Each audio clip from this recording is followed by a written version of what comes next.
Picture this. No fireworks. No soaring speeches. No proud flag waving in the wind. Just fear. In 1775, America didn't rise. It hesitated. Farmers whispered about rebellion. Merchants worried about losing everything. Families were torn between loyalty and survival. And most people didn't ask, should we be free? They asked, what happens if we lose? 2.5 centuries later, Ken Burns returns to this moment in his 2025 documentary on the American Revolution. Not to celebrate it, but to examine it. Because America's democracy didn't begin as a triumph. It began as a gamble. And today, that gamble matters more than ever. The myth versus the reality. We're taught a clean story. Brave patriots. Clear ideals. A united people fighting tyranny. But the truth? The colonies were deeply divided. Nearly 1/3 of Americans remained loyal to the British Crown. Another third wanted nothing to do with the war. Only a fraction actively supported independence. This wasn't a revolution powered by unity.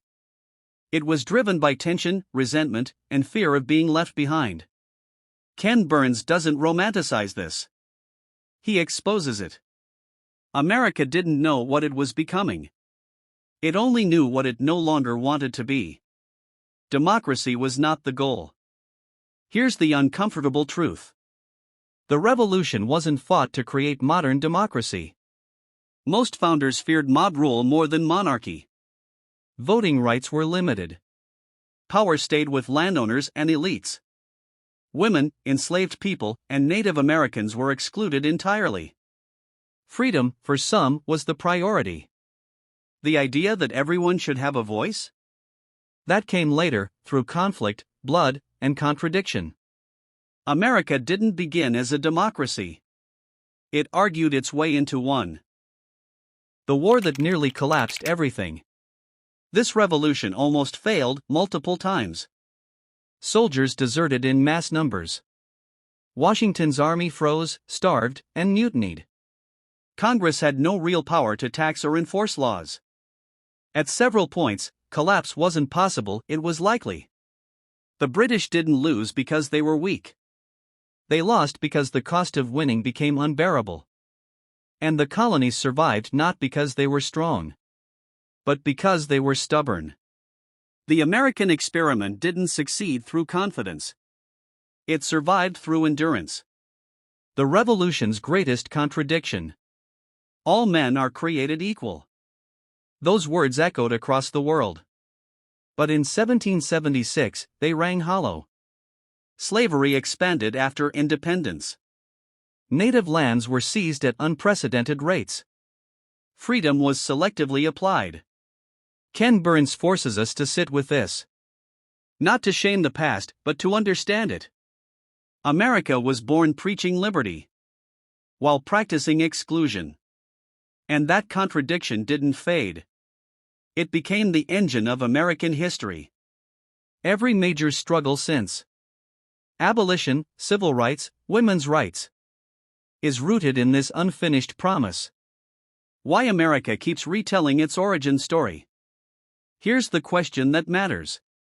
Why does every generation revisit the revolution? Why do we keep re-examining the same moment? Because America isn't a finished product. It's an argument still in progress. Ken Burns' 2025 documentary isn't nostalgia. It's a mirror. In times of division, uncertainty, and distrust, Americans look back to the moment when disagreement didn't break the country. It created it.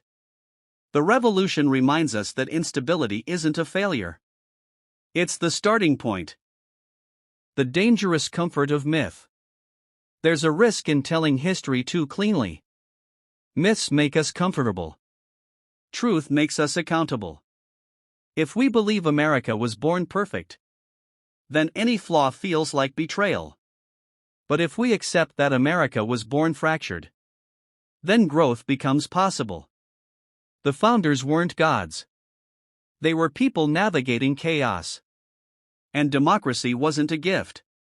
It was a fight, one that never really ended. The American Revolution wasn't a moment. It was a question. Can people govern themselves? Even when they disagree, fear one another?